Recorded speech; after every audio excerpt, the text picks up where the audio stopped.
जमलेलं ध्येय प्रकाशन अकॅडमी महाराष्ट्र प्रसंचालित इथे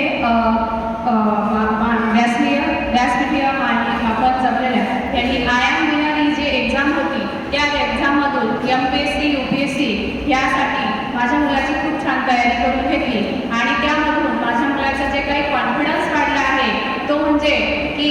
ज्या वेळेस आम्हाला काही प्रॉब्लेम आले असतील त्यावेळेस Smita Borse ma'am, Pradeep sir, Karishma ma'am यांनी खूप सारी मदत करून आम्हाला त्या एक्झामसाठी तयार केलं